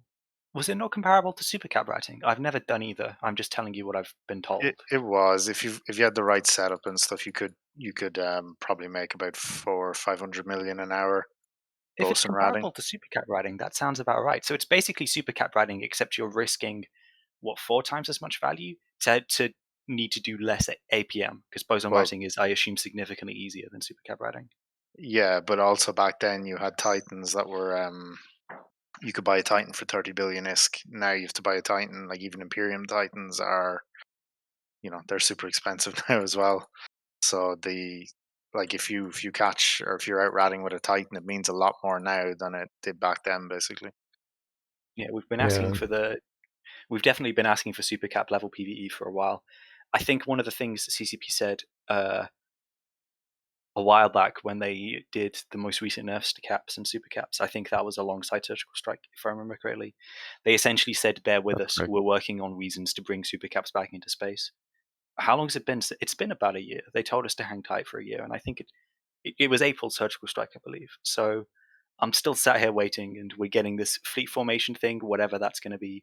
It might be useless, it might be useful. We've got Pochven, whatever that was meant to be. Like, I know the member of CCP who was sort of the creative vision behind that, and I know, like, I feel a bit bad because I don't dislike the dude, so I feel a bit bad about the amount of criticism I've given Pochven. But at the end of the day, I would love to sit down with him and what, and like just ask him what the creative vision there was. Can I ask who it was?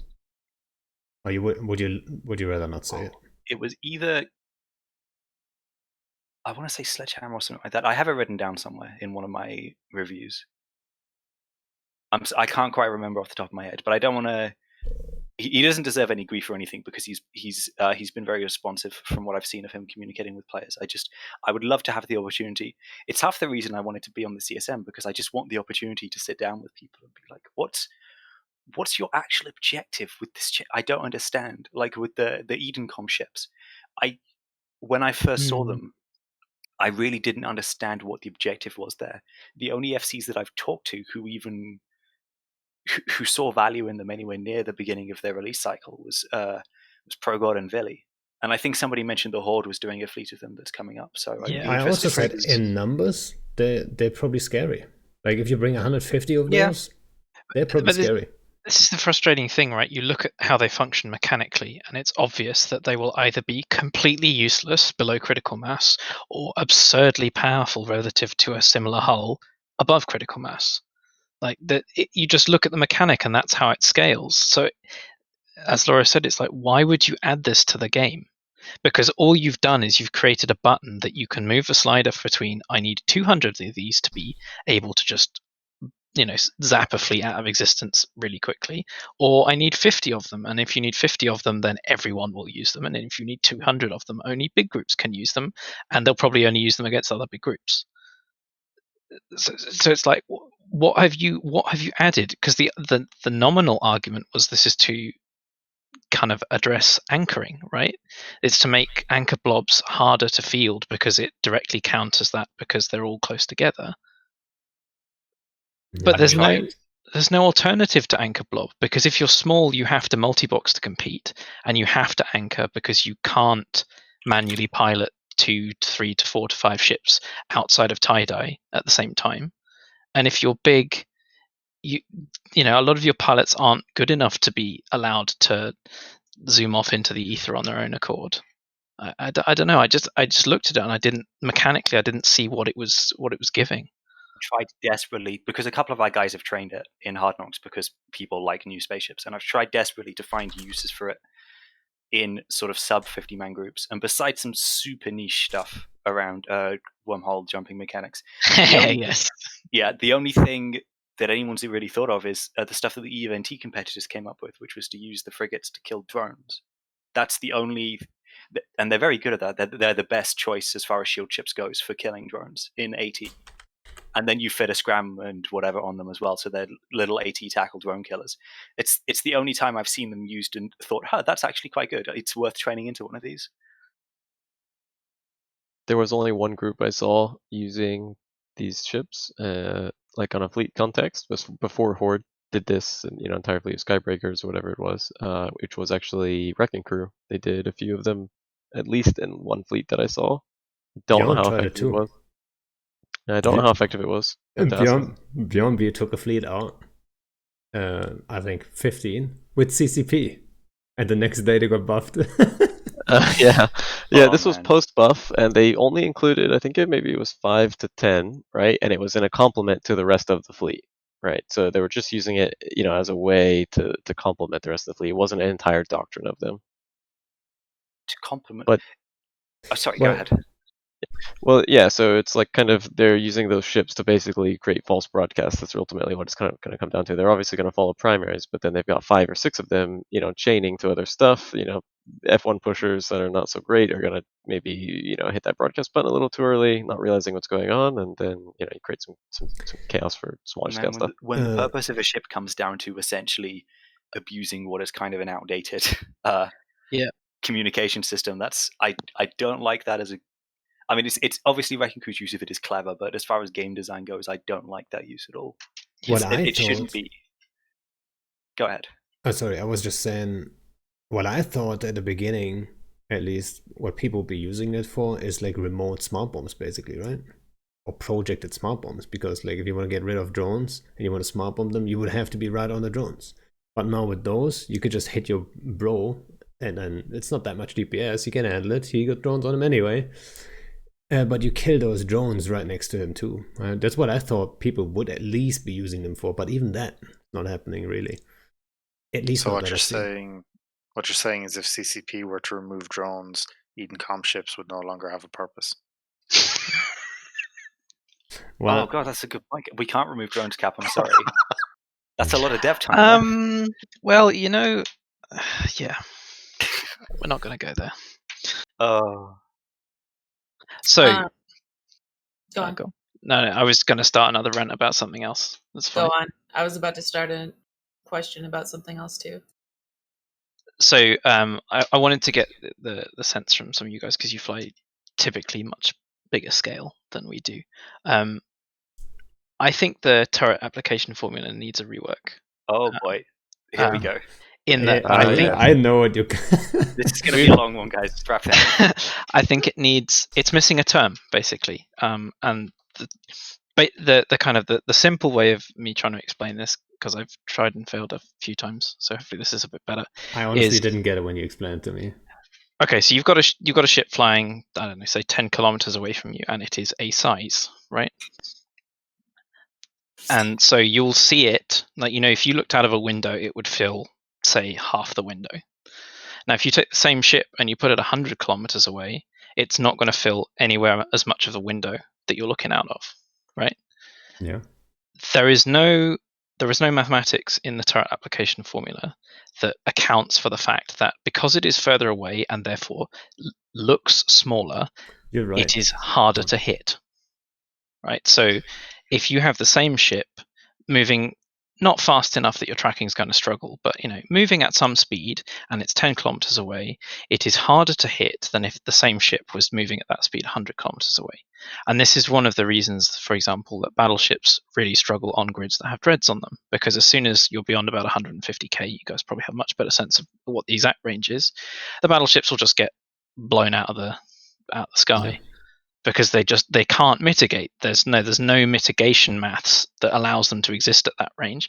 And the same thing can be said to be true of hacks at a certain sort of medium to longer range against battleship guns, and ditto, frigates and destroyers against medium guns. And this is one of the reasons the ADC exists, because hacks just were not trading very well when they were trying to rely on SIG tanks at the ranges that they were fighting at, because their SIG was not giving them enough mitigation. So what I would propose, assuming that I've been fairly clear so far, is that there is a term that effectively accounts for the fact that as a ship at a size gets further away, irregardless of all other factors, it gets harder to hit. That's it.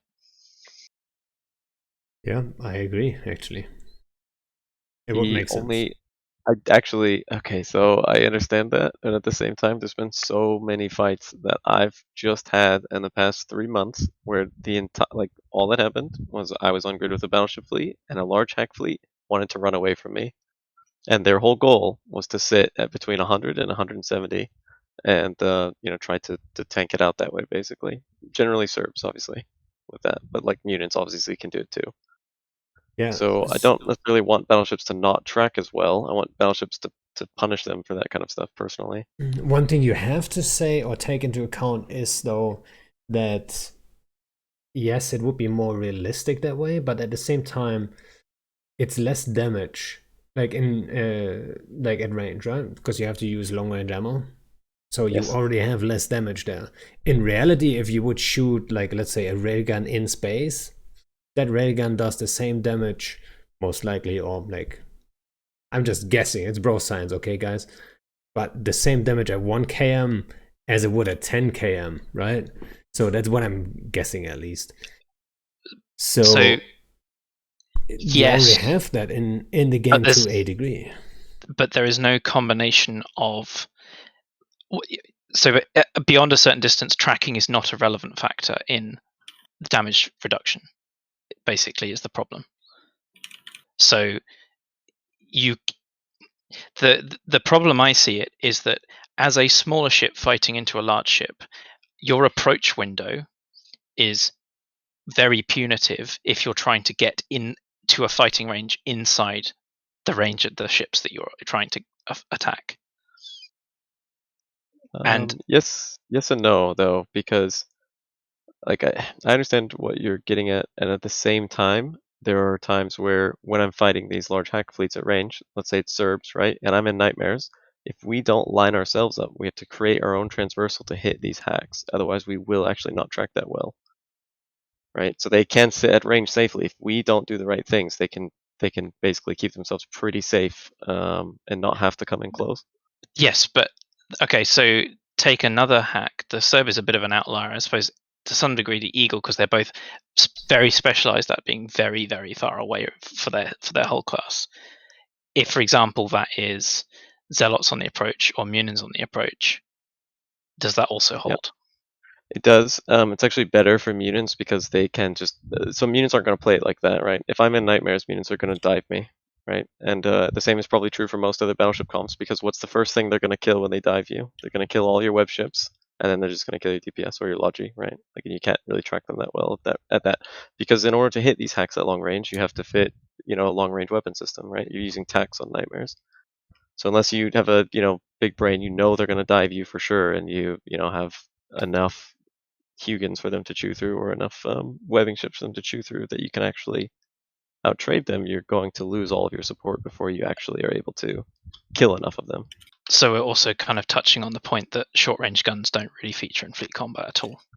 It's and right. the thing about Zealots as well is just because we actually use Zealots a lot, and they're okay. They're not like the world's best thing, but they're fun. I like them. They're effective, very effective versus certain comps, and very ineffective versus other comps, right?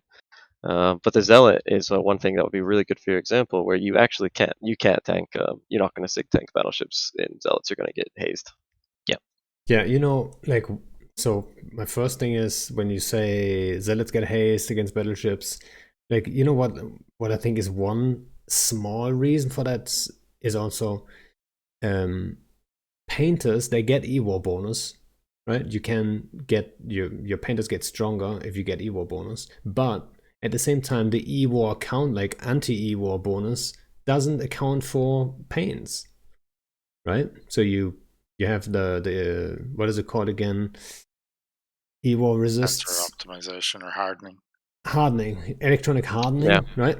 You get jammed less, you get damped less, but painters, it's on the signature radius reduction on the skirmish link. Yeah, but then why do paints then suddenly get the Evo bonus to get stronger, right? So it's one small part of this that why you can't really sig tank in a fleet, like in a fight of a certain size, right? Because then you have everything there. There's webs, there's paints, there's everything. You will get dumpstered, right? I think one of the things that I missed, and actually just a comment in Twitch chat reminded me of, one of the reasons that you need an extra term for this is that the scaling that we're talking about, the DPS drop off due to things being smaller and harder, and therefore in theory harder to hit, at the moment it doesn't drop off faster if you're looking at a frigate being shot by a battleship than it does a cruiser being shot by a battleship. So kind of in an ideal world, the term that I would propose to add would give small ships effective immunity to very large ships, so a frigate effectively applied damage immunity to a battleship that wasn't using dedicated anti-frigate weaponry, unless it was in really close where it has grapples and newts and other things that more effectively apply. So you have better. Would like that. But I mean, the big advantage of that is you can go back to having a tackle swarm, and a tackle swarm that can come in from range and not just get evaporated on the way in.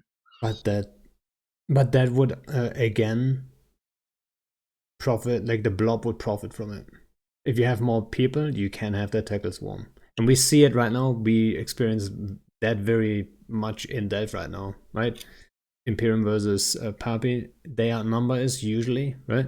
So they can afford to have a little squad of whatever, right? They can have a wing of assault frigs tackling. So whenever we lose the fight, we will have a higher chance of losing with like more ISK, because they can actually pin us down more effectively, because we have to be careful. Yeah. So like, to make that even stronger, then I don't know. I think that would be That would be hard to balance, to be quite honest. Yeah. And You'd feel you'll very be helpless punishing. very quickly. Unless you give battleships a way of dealing with it, right? For example, like give battleships a second rack of guns, and you can switch from large guns to like small guns suddenly, and you can just murder the tackle stuff. I mean, or you just have a battleship that's fit, more focused on killing smaller ships, like Rapid Heavy Armageddon, for example, is like a nice throw-out example of a battleship that's pretty good at killing things that are smaller than it. I guess. It's not like a universally positive change. Like there would definitely be some things that would suffer as a consequence, but I think mid-range, and particularly closing from mid-range to short range, and therefore opening up the option of short-range guns in fleets, is more where I was looking, because short-range guns don't really seem to exist. Yeah. And that, like maybe that makes pulses me, sometimes. sorry, that makes me want to go on the mass on guns rant, which I've gone on like at least a handful of times. Yeah, so I'm gonna save everyone. I'm not gonna do it. Right?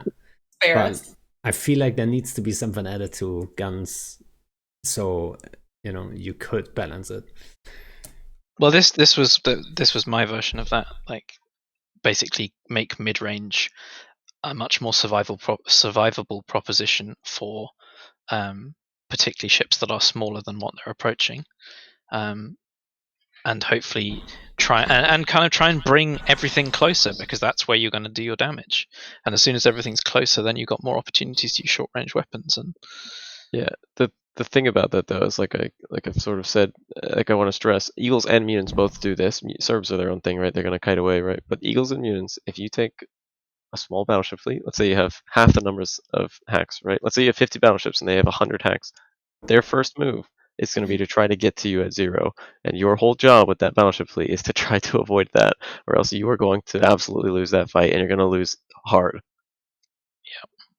It's really difficult to deal with that unless you can escalate, right? And if you're fighting a block, a lot of times you can't, right? Well, but that kind of comes back to a point that a lot of people have made over the years: is why do hacks again have like 100 km range or so, and battleships do have 100 km range or so, right? Some obviously like rogues can get over that; they can reach 100 km easily, but in general, battleships don't have that much more range, right? For example, they don't apply all that much further out. But, I would expect I would want to see battleships using short range guns with long range ammo against hacks with high to medium damage ammo and long range guns. So hacks with long range ammo can outrange long range, short range battleships, but otherwise they are fighting at comparable range. So I want to see like pulse nightmares rather than tachyon nightmares against hacks. That, because I just think there's no place for short range weapons at the moment, like at all. Yeah, certain fleet size, nope. Yep. Just like, yeah, exactly. You go over a certain fleet size. I mean, that's also kind of alpha versus DPS, right? Like if you suddenly doubled every hull's EHP and you halved remote repair effectiveness, hypothetically that would be a change that would move you more towards a DPS regime away from a volley regime. There are comps that will still use short range. TFIs and Max both almost. I mean, if you're a competent group for armor Max or armor TFIs, you'll always have the refit for AC. And there are definitely situations where you can use those. But AC Max, 90%. Do we call them close range? I mean, yeah, it's definitely for brawling. They reach 50k, right? Easy peasy. They reach up no, it's so ineffective. Shoot out to 89. Yeah, it's yeah. still I'm saying not like but 50k easy peasy. That's like even with close range ammo, you will still hit at 50 km. That's yeah, but it's not short range. It's not. You may as well just use Arty in that case, though. You're gonna have more success at that range with Arty. But where did my blaster Proteuses go? Even in Wormhole Space, back when we used to use Proteuses before the T3 rebalance, we would use rails instead of blasters, even in like 20 to 30k brawls. Well, that all came with the buff to medium-sized weapons, right? Like, so they did a round of buffs on T1 cruisers, and then they did a round of buff on the actual weapon platforms for those, right? Like, so beams and rails especially got buffed. So long ago. Yeah, there was a time period where armor already web Loki was a thing, and then they buffed the other weapon systems for already rail and beams especially, and then you started seeing railprots and beam legions, which was fun, but doesn't let you do blaster prot or close range ammo on that stuff, or close range weapons on that stuff really. Blasters really suffer from being the extreme example of high DPS, no range, mediocre volley, right? Range is really valuable, speed is really valuable, volley is really valuable, and they don't really offer very much of those things, like just generally as a weapon system. If you look at beams and pulses specifically as well for the medium weapon systems, beams actually do more damage anyways. So what's the point of pulses in any situation? Yeah. For fleets, that is. Smalls as well. I remember looking when the Retribution was really popular, just after the first Assault Frigate buff. I remember thinking, oh, what does this do with pulses? And it's just, there's no point in fitting pulses. Just make that ship 515 again. It was glorious. Don't need tackle. You're a Marian. That's for someone else to do. It was great because they were so easy. I don't know, Sorry, I misunderstood what you meant by 515. Like that was the original Retri slot. Yeah. It's great. It was a big chunk of DPS in a package. No, you need in that a small tackle, game. man. Because when Retries was super strong a couple years ago, the default mid-slot fits was you needed a faction point for the fitting. Yeah. And they're quite easy to kill because people would see YouTubers running around with them, have no idea how to use them, and get caught by a dual prop tackle H1 or something stupid like that and just feed their faction point. So a bunch of my faction warfare friends were making a small fortune relative to what they usually do, selling off all these faction points they're getting from idiots running around in Retributions. And then they nerfed them. People stopped using them, which was it's sad. kind of the same deal with the Zealot, right? Like the Retri and the Zealot were designed along very similar lines. They offer did at the time offer a very big chunk of DPS and good durability and reasonable mobility at the cost of not having much in the way of independent tackle or self-defense. Yeah. And I guess somewhere along the line, somewhere at CCP decided that having a ship or having ships that functioned like that was not something they wanted, and they got rid of ships that worked in that way. And I'm kind of sad about that because there was like the racial flavor is very dilute. I feel we still have two very obvious examples of that, which is stealth bombers and attack battle cruisers. Yes, but that is a hull class, not a racial trait. Okay, I'm getting you now. So it's like, if you ignore the weapon system, there's not a huge amount of difference. It feels like between, I don't know, Apox versus Megas. Yeah, there's going to be some. That's not a good example because they kind of, in a fleet context, they're fit fairly similarly anyway. But like a Vagabond is a great example, right? There is no other hack that works like a Vagabond does, and now it's a pretty standout example of how a ship can be very different from the rest of its class, and in a way that's kind of uniquely racially flavored. But there used to be more ships that worked like that, like the old Munin, the old armor Munin that you could complete. Actually, this is another way of fixing the Munin. If you look at the Mimir in Pythor, which is like an armor Munin AT ship, and you kind of fit it up with the same kind of budget mods that you'd put on a Munin in a fleet setting, it's actually a really nice alternative. It's got pretty good resist because it's got the resist bonus, so it's explosive and kinetic hull. That is the classic problem with Mimitar T2 armor. Isn't so much of a problem, or isn't an unworkably big problem. It's got enough fitting that you can put ACs and some newts, or you can put a full rack of artillery, an MWD, and a 1600mm plate.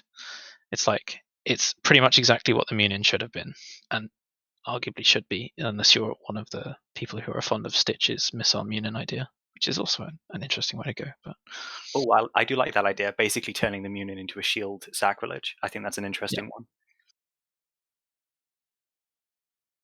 But like this kind of I guess just tying my point to close it off is like that racial flavor seems to have been, and that racial design spirit, I guess, has seemingly been quite diluted. it is still kind of there. Like Mimitar ships tend to have better capacitor. Galente ships tend to have. I know this is a very niche thing, but Hull. Galente ships have the hull hit points, obviously. Yay! But like I remember when I was comparing Logi T3s, I was like, oh, the Loki. I just ended up going with the Loki because of the better capacitors. And depending on how the meta evolves, you might, if you give them too many if you give hulls specific flavors according to their races, I you do might end racial up- role bonuses. Just throw the Yeah. throw it all out, and But you might end up in situations where, oh, this race has the best roll bonus, so there's no point flying the other 3 races. yeah, but you already end up with that anyway. You just end up, but it's not race. This race has the best hull bonus. It's this race has the ship that fills this context best, and it's pretty much always the Munion at the moment. That's in fleets, but in sort of small gangs, in sort of the corps that take people straight out of high sec, the low sec groups with people that are just learning to PvP. There's a huge variety of ships that people can play of all races that work in small gangs. Because you can take a Munion, which is a strong fleet ship, and refit it. You can take a Zealot and do one of those weird hybrid plate plus rep fits and make it work in small gang kind of. I remember when I was starting in 2013, I was kind of upset because I'd chosen Galente randomly to specialize in, because as a new player, if you want to be good flying your ship, you should just pick a race and train that race just so you have high SP and something. Yeah, and then it can pigeonhole you into particular contexts. And suddenly, and I remember flying an Omen for the first time and being amazed at how much range my guns have. I could actually shoot further than 3 kilometers, because all I'd been flying was Thoraxes for the first 6 months of my EVE career, because I just tunneled straight into Galente. I don't think making things racially flavored to that extent is the best call, but there could certainly be a larger element of that just to add some variety. I mean, the other thing is the as it were, racial flavor could get stronger as you went further down the ship tree. So at the start, all frigates are much more similar, because I think you're right that there's a strong argument to be made for that being much more fair for newer players who are going to be predominantly in those ships. But then as you start getting to like certainly T2, there should start being more diverse and more extreme diversity. Also, you mentioned T3s, guys, which is we're not going there. Guys, I don't wanna be rude, but I think you guys can sit here for like fucking days to talk about tracking and the ship hulls and different resists and all that stuff. Have. It's happening. This has already happened several times. You know, the thing is, we already have an hour over anyway, right? So like at some point, like I'm waiting for the moment to step in and not. Sorry, dude. But I feel like we should probably bring it to an end at some point, because also I think the shiny boy looks a little hungry. He wants to play Overwatch with Milan. But yeah, we have to. I think it's stuff to do, Pando. I think it's got to form fleets right now. I see Legacy's doing stuff. Oh, it's too late for me. No, okay. We might just. Like, that's usually what I do. The second I put down the stream, I'll have a look. Usually it shines already in a fleet, and then I join in and say local yo-yo and see what's up there. But yeah. Where's it farming? Did I just make you aware? All right, you're welcome. Oh man, that's some leaks. Whoops. But guys, I want to say thanks for coming on. I think that was really good. Especially the fleet formation thing. I think we did a proper job analyzing, and I think we kind of nailed it down to what it's gonna be, most likely, and how it's gonna be used. But I'm curious. Maybe there's more to this, and if it's completely different, we should repeat this and come on again and talk about actually how we were wrong or right or whatever, right? And for any CCP watching, if we got it right, it was a guess, right? There was no inside leaks. It was a guess. Please don't ban us. That is also a good point. I just want to do a quick shout out to 2 quality of life changes that they put in this patch that maybe some people aren't aware of. If you search something in the search bar under like the root autopilot system information thing, you can now drag things from the like search results box into chat channels, which is amazing for characters or systems that you're trying to give someone access to quickly. And the other thing is on the redeem items thing for all the login rewards, you can now redeem them to your home station rather than just to the station you're in, which I also think is super cool quality of life. So like, CCP remembered wormholes exist. big, Oh my big, big God. props for those two changes, CCP. They're great. No, you weren't collateral damage this time. That's a great change. I'm going to redeem everything right now, actually. I let most of the stuff expire usually. Sergeant, now stop that- about the red dot. Yeah. Stupid red dot. But yeah, guys, thanks a lot. Thanks everyone for hanging out, especially AAS. Thanks a lot for the gifted subs, and yeah, thanks for hanging out. Whoever is the fastest, have fun with that character scan at the end, and see you guys on the next one. Bye.